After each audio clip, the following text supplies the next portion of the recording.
Hi there, it's Jen from modernmedicinelady.com and the Empathic Woman System, and the word of the day is history. And I know you've probably heard the saying, those who forget history are destined to repeat it. And the thing is, I'm not so sure that that's necessarily the only way this works, because I actually think that a lot of times those who remember history are destined to repeat it, especially when it comes to our personal stuff, because so often we look for cues or we look for experiences that reinforce something we've already felt. And it's almost like if we had a negative experience before, when something similar happens, it can cause us to expect that same response, that same experience to happen again.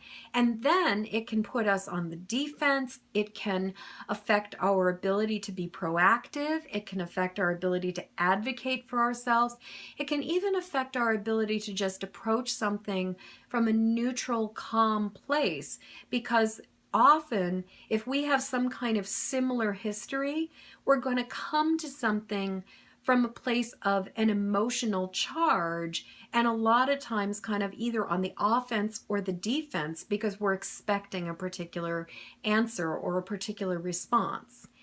And what I've noticed is that this is such a challenge as a human being, and so how do we unwind this is one of the questions I keep asking. And I mean, obviously, if you've been watching many of my videos, you probably know that the way I believe we unwind this is through forgiveness work, and also through doing tapping on specific events and on our beliefs and our ideas, and really just letting go of stuff and learning how to see things from a new perspective. Because the other piece of it, as I was saying yesterday with my word of the day being assumptions, is that when you form conclusions and you develop your history from an experience when you were 6, it's like the perception of a 6-year-old is not the same perception that an adult is going to have. But a lot of times it's that 6-year-old's perception that's still driving the bus when we have something similar come up. So my question for you is, where does your history affect the way you're living today? How does do experiences that you've had cause you to either go into a place of defense or into a place of offense, fight, or like flight or fight?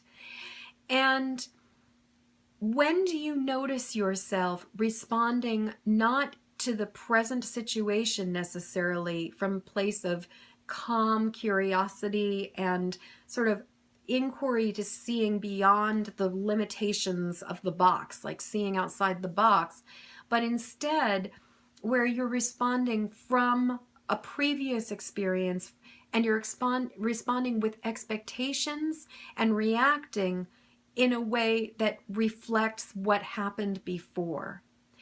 And what occurs to me in regards to all of this is, what if the reason that that saying, those who forget history are destined to repeat it, exists? What if it's not that it's that we forget history and we're destined to repeat it, but that it's more that we are conditioned by certain histories, and therefore we repeat the same responses again and again and again?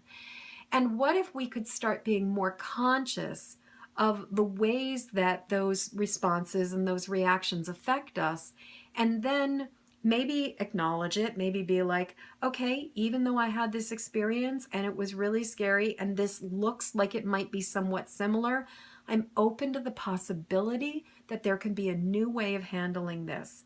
I'm open to the possibility that I am now more equipped to deal with this, that I am more prepared to deal with this, that I have resources that I did not have the last time that something like this happened for me.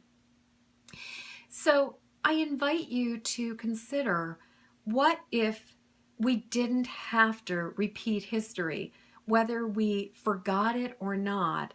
What if we could approach things in a whole new way?